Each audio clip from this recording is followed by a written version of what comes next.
For 6 years, Isabella Crawford had been taking commissions to paint portraits throughout Colorado Territory, but she had never completed a single face. What her frustrated customers didn't know was that Isabella wasn't struggling with artistic technique. She was deliberately leaving faces unfinished because every portrait she started was actually a wanted criminal, and completing their likeness would have meant signing their death warrant.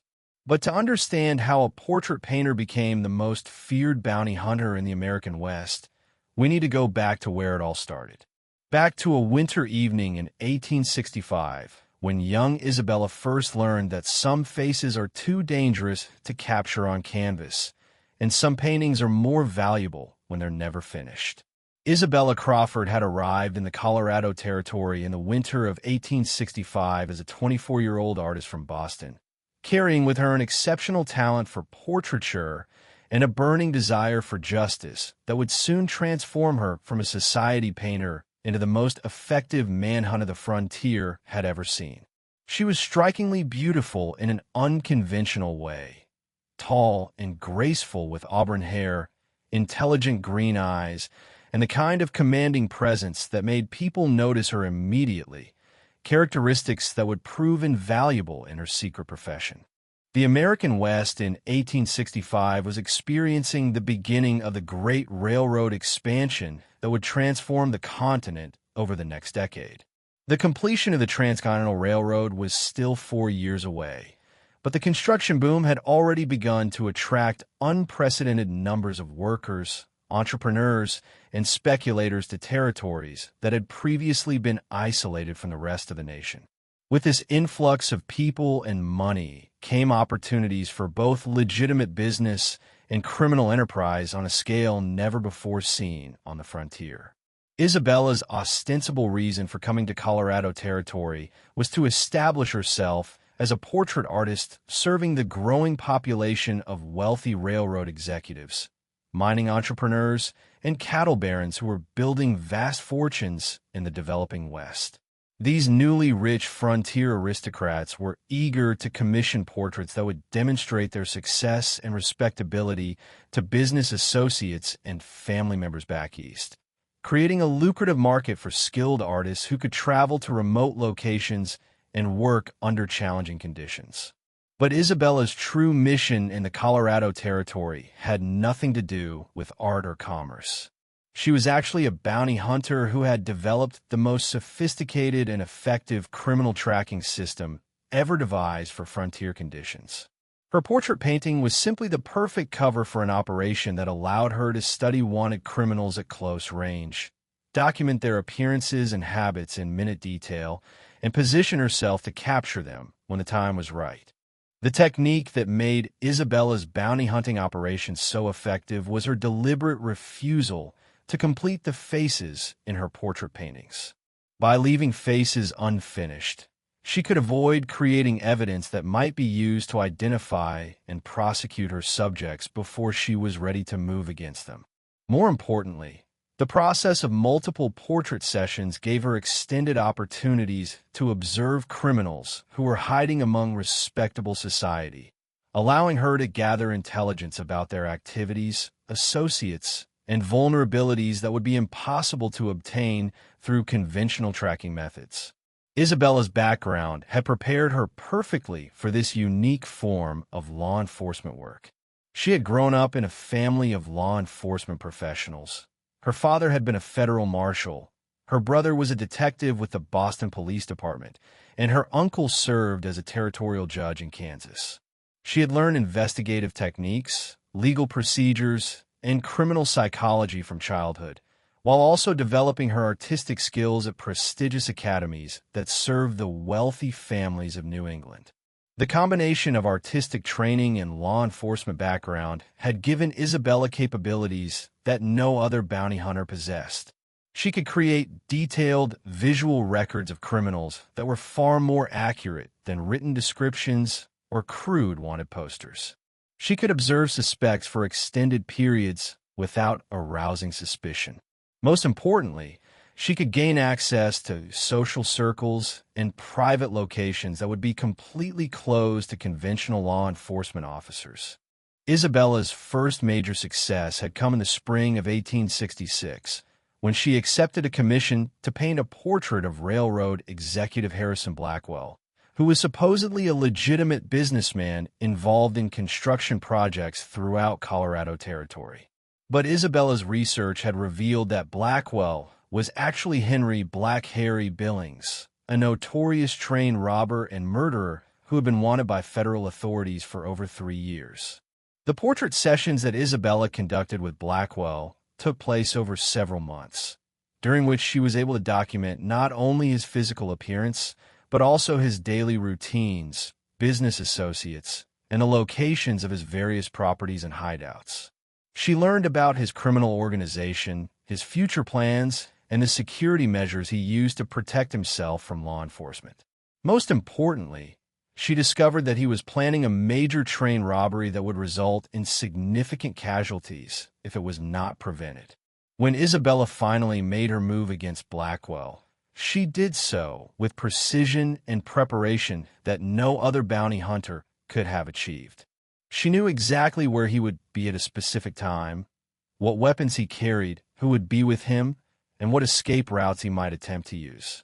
The capture was completed without violence, and Blackwell was turned over to federal authorities along with detailed intelligence about his criminal organization that led to the arrest of dozens of additional criminals.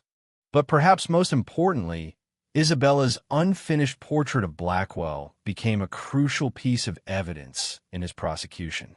By deliberately leaving his face incomplete during the portrait sessions, she had avoided creating a finished painting that could be used by his associates to identify him or by corrupt officials to warn him of impending arrest. When the time came for his trial, however, Isabella was able to complete the portrait in court, providing visual evidence that definitively linked the respectable businessman Harrison Blackwell with the wanted criminal Henry Billings.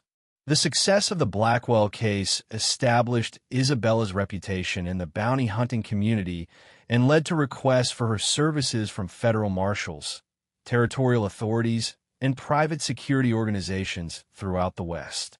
But Isabella was careful to maintain her cover as a portrait artist, continuing to accept legitimate commissions and building a public reputation as a talented but eccentric painter who had difficulty finishing faces due to supposed artistic perfectionism. The network of contacts that Isabella developed through her portrait painting work became an invaluable intelligence resource that enhanced her bounty hunting effectiveness far beyond what any individual operative could achieve. Railroad executives, mining entrepreneurs, cattle barons, and territorial officials who commissioned portraits would share information about business associates, competitors, and suspicious individuals they had encountered in their professional activities. More importantly, Isabella's presence at social gatherings, business meetings, and family celebrations gave her access to private conversations where criminals often revealed information about their activities, plans, and associates. Her position as a portrait artist made her a trusted confidant for people who needed to remain still and relaxed during long painting sessions, creating perfect conditions for gathering intelligence that would be impossible to obtain through conventional surveillance methods. Isabella's methods for managing multiple bounty hunting cases simultaneously while maintaining her artistic cover identity required extraordinary organizational skills and careful attention to detail. She maintained separate files on dozens of suspected criminals, tracking their movements, associates, and activities while coordinating with law enforcement agencies throughout the territory to ensure that arrests were made at optimal times and locations. The unfinished portrait technique that Isabella had developed proved to be remarkably effective for managing the complex legal and practical requirements of bounty hunting work.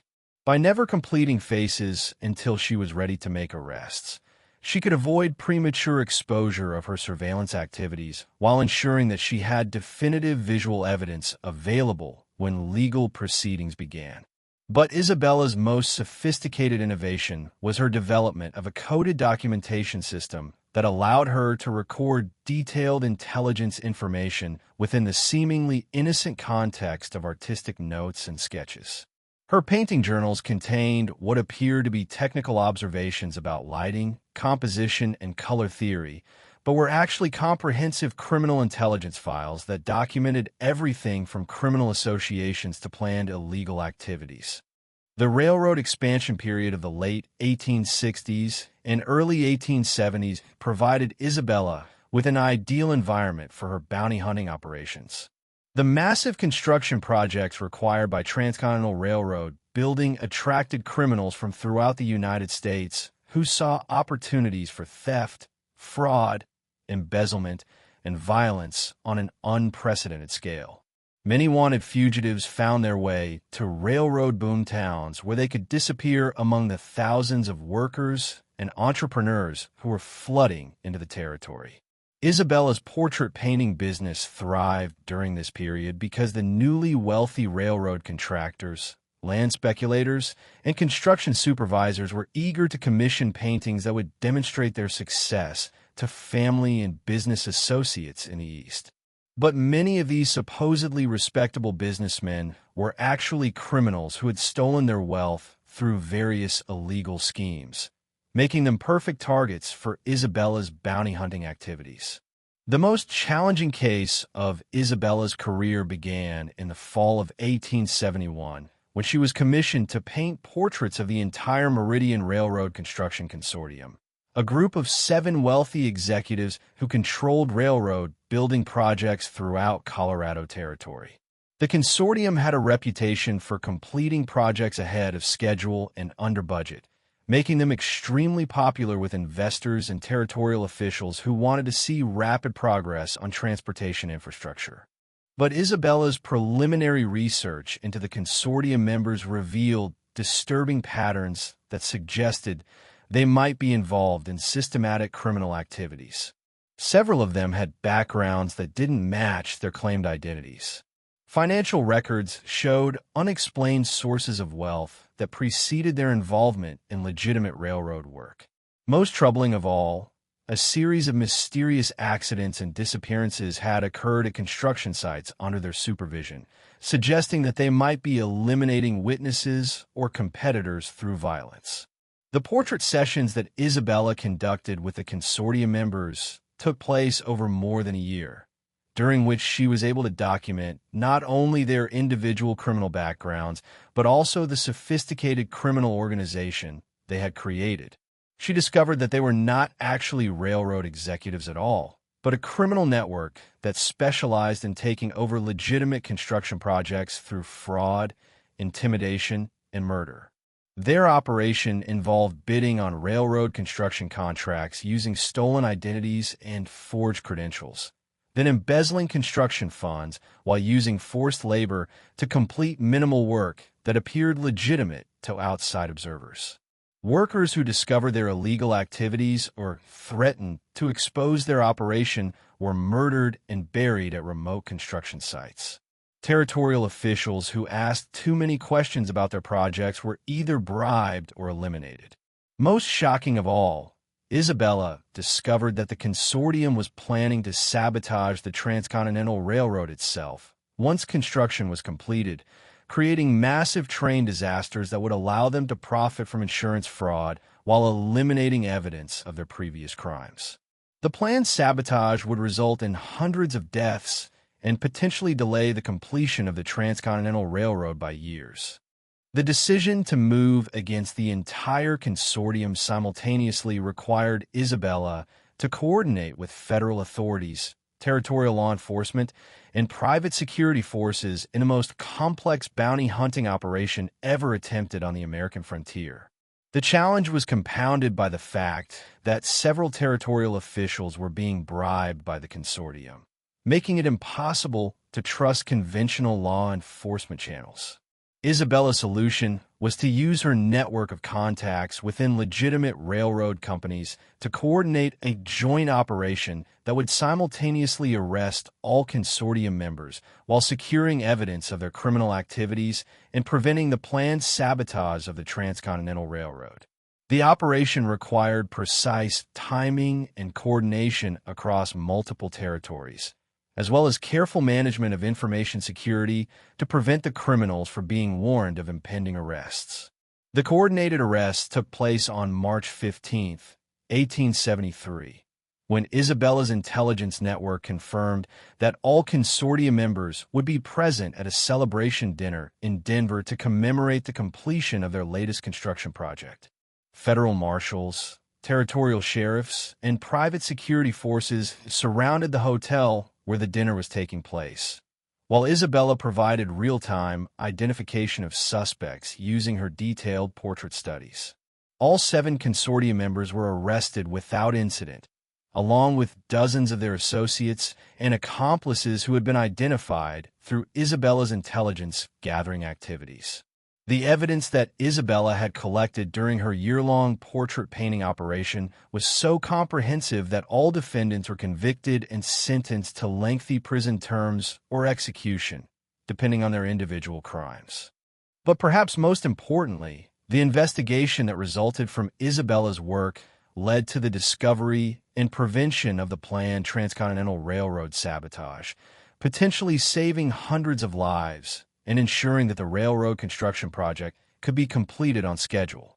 The financial losses that were prevented through the exposure of the consortium's embezzlement schemes amounted to millions of dollars that were returned to legitimate investors and construction companies.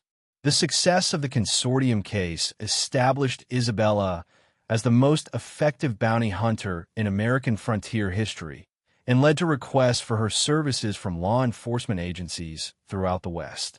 But success also brought new dangers, as criminal organizations began to realize that the portrait painter who never finished faces was actually their most dangerous enemy.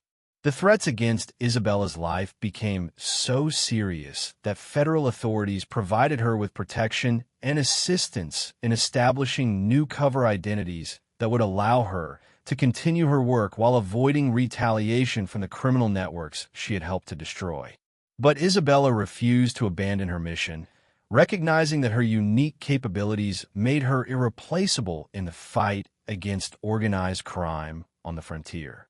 Isabella's later career involved increasingly sophisticated criminal investigations that took her throughout the American West and even to major cities in the East, where frontier criminals had fled to escape frontier justice.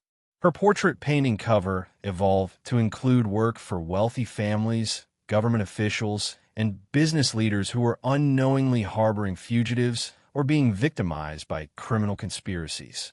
The unfinished portrait technique that had made Isabella famous became a recognized symbol of justice on the American frontier. Law enforcement officials learned to watch for portrait painters who never completed faces, understanding that such artists might be conducting criminal investigations that required extended observation periods and careful documentation of suspect activities. But perhaps most significantly, Isabella's work demonstrated that effective law enforcement on the frontier required innovative approaches that went far beyond conventional police methods. Her combination of artistic skill, investigative training, and criminal psychology knowledge created capabilities that no traditional bounty hunter could match, proving that the most dangerous criminals could be defeated by unconventional methods applied with intelligence and determination. In the end, Isabella Crawford's greatest masterpiece was not any single portrait, but rather the network of justice that she had created through her unique approach to law enforcement. Her unfinished faces had become symbols of crimes that could not be hidden, criminals who could not escape, and justice that would eventually be served regardless of how successfully wanted fugitives had disguised themselves as respectable members of society. The portrait painter who never finished a face had actually completed the most important work of her era. The demonstration that justice, like art, required patience, skill, and the wisdom to know when the final brushstroke should be applied. Her canvases had been more than paintings. They had been weapons in the fight for civilization on the American frontier, proving that sometimes the most dangerous criminals could be defeated by someone who understood that the most powerful revelations come not from what is shown, but from what is deliberately left hidden until the moment is right for truth to be revealed.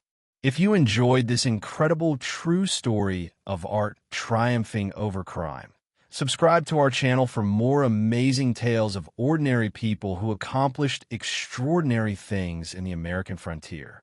In the comments below, let us know what you think about Isabella's methods. Was she right to use deception and unfinished portraits to track down criminals, or should she have worked within traditional law enforcement? Click on the video appearing on your screen now to discover another shocking story of hidden heroism from the untamed West.